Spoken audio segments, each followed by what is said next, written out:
And are you refreshed? Good. Now what? What's up? Well, first a little miracle, because I was sitting way back, and then someone came and offered that seat.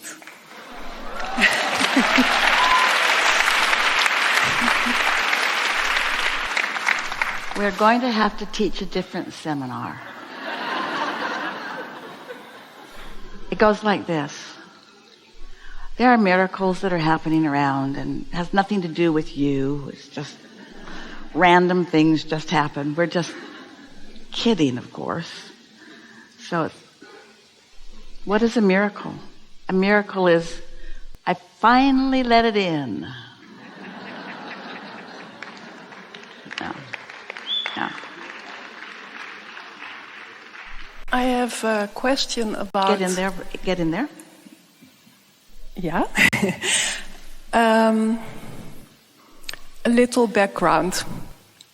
When I was 12, I manifested a very dangerous disease. And my body was affected by that.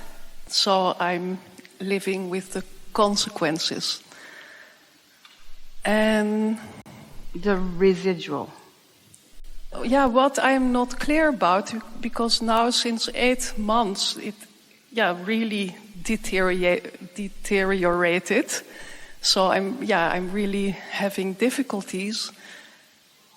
And my question is that the aftermath of that first manifestation, or is that a new manifestation? Well, we were talking earlier about how things continue to evolve and things change. And so it's very helpful to think of everything as current tense. Mm-hmm. And once you've decided to not try to connect it to unwanted past trending, then your options become more. Mm-hmm. Because everything is about that gap that we talked about early today between what is wanted and where you are. Really, if what is or what was didn't have so much of your undivided attention, then there would be room for other attention that would match up other experiences. Our friend that we had such a nice, long, clarifying conversation with earlier about not facing reality. It's very difficult to be in a physical body and not focus on what is. And one of the ways that we describe it is that when something manifests with your body, Esther's got a sore knee right now, and knows about it, knows why, knows the reason, and we say, but she knows the reason that isn't the reason. In other words, she's assigning it, you assigned it to a dreadful disease or a scary disease. And so that seems like maybe the reason. But the reason that Esther is assigning isn't the reason either. The law of attraction is the reason. The law of attraction is the reason. So if law of attraction is the reason, and it's just my job to position myself within the influence of the law of attraction, then doesn't that make everything seem possible? You don't have to position yourself relative to what is. You can position yourself relative to what is now desired from the perspective of what is. You see what we're getting at? Mm-hmm. And so it seems like, so your question is the reason this, is the reason this, is the reason this? And we're certain that there are those who would give you diagnoses that would connect those dots. But what they're not realizing is that there were vibrational dots to connect before there were manifestational dots to connect. And almost 100% of those who are talking about physical apparatus and medicine and apparatus and things of that nature are connecting physical dots rather than vibrational dots. Because the physical dots feel more baked in, but the vibrational dots are still more moving, more flexible, more possibilities. And so that's what we would do if we were standing in your physical shoes. It's not the easiest thing, we get it, to not notice when your toe is throbbing. Because when your toe is throbbing, it's getting your attention. So the key to recovering or solving is to be able to vibrate regardless of the usual see it, hear it, smell it, taste it, touch it senses. What you see with your eyes is a translation of vibration. Everything is a translation of vibration. So you are more vibrational than you realize. So if you could just go a step further and decide that you're going to offer a vibration that is apart from your observational one, then anything and everything can shift. What happens with so many, especially as regards your physical body, is that there's so many ready to jump in with a solution, maybe that you have resistance to, or a diagnosis, maybe that is scary. Buffalo, New York. Scare those kids out of drinking and driving. You just can't do it. And so, what does that bring you to? Yeah, so the law of attraction is always now. Say more. Yeah, so then it's, like you said earlier, it seems like things stay the same, or it seems like they're perpetuating. In other words, everyone has a perspective of what's going on in their world, but everything is happening in response to the vibration that you're offering. Now, you might be offering a vibration based upon what you're thinking or what you're observing.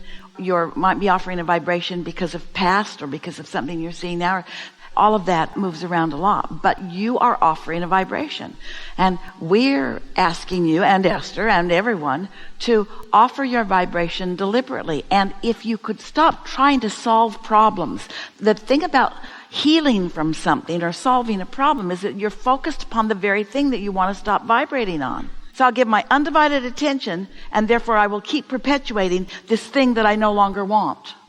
So then you say, well, it's not working out very well. I'll go to a physician. I'll go to a doctor. Well, if the doctor says, I have a solution for that, now you're in a different vibrational place. But please don't hear from the doctor, there is no solution from this, if you are in that mindset. But there's a solution for everything. And the solution is offer a different vibration. There's a very often offered comment in your vernacular these days, snarky and funny, that goes like, insanity is doing the same thing over and over again and expecting different results.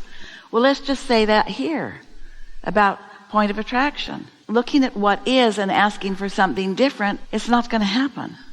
And so, do you understand that you've already put all your requests in and you don't have to stay on that subject, and you'd be better off to get off the subject altogether and focus upon the things that are self-perpetuating? Self-interest is such a big thing. The conversation that Esther had with Jerry the other day, when she said, I think I'm lonely tonight, and he said, are you lonely or are you bored? And that sparked something new in Esther, because she was accustomed to calling that feeling lonely and had a reason for it. Well, Jerry has another reason for it. You're focused in a way that there's no interest, there's no life force being called through you. You're bored. And so she got thinking, well, what interests me? And with just a little bit of feeling around, she thought of all kinds of interesting to her things that she has not been allowing herself to pursue because she argues for her limitations about time, even though she's bored. Now, how do you figure that out? You can't be bored and not have enough time. That doesn't even go together. And so she thought, she just felt all of this release. There's all kinds of life-giving, life-calling things that are interesting to me. And then that evolved to more discussion with us about power of self-interest. Nothing else will do, really. You know how you feel when somebody else has a really good idea about what you should do? Mom, what should I do? Clean out that drawer. That wasn't what I meant. Give me something fun to do. What Mom thinks is fun for you to do, go outside and play, Mom says. That doesn't sound fun either. Where's my video game? In other words, self-interest. So we're going to just take a little different approach to this, and you'll feel something break loose. Pretend like you are counseling someone else, someone you really care about. You're mentoring them. Maybe you're related to them, maybe you aren't, but you care about them, and they're asking for some advice, and they are considering doing something because they're really hot on the idea. They're so excited about it. They just want to run it past you. And it's not something that you think is a good idea for them, for whatever reason, because you're locked into your limiting beliefs and now you're applying them to them, let's just say.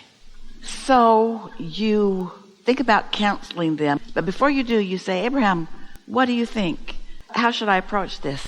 And we say emphatically, never get between someone and what they think they want right now. And there's a very powerful reason for it. If they have strong passion about something, no matter how wackadoodle it sounds to you, if they've got strong passion about something, they are in concert with their inner being, and they are powerfully in this game, and you will lose. Don't get between anyone and their self-interest. So, find a way to activate your self-interest. Most people have sort of given up on even thinking about self-interest. You're so busy wanting approval from others, wanting to calibrate to others, wanting others to understand you or to get you. And so most of you, even though you are hardwired, and we really mean that, from source energy, to be self-interested, because you cannot vibrate for anyone else. You can't be anybody else's point of attraction, only your own. And your inner being is all over that, perpetuating that constantly. And so if you decide that you're going to not just allow yourself to be interested in some things, but to be ravenous about things, to perpetuate, to escalate things that you're interested in, that's the way. Everything about you will then just get up to speed with it. Everything about you will just get up to speed with it. Because if this time-space reality has the wherewithal to stimulate a desire within you, this time-space reality has the ability to deliver the goods right through your apparatus. You just can't want something and allow it and have it not be. It just can't be. It defies all of the laws that exist. Doesn't that sound logical and really simpler than you have been letting it be? Mm-hmm. Yeah. Enough? Really good. Thank you. Really good.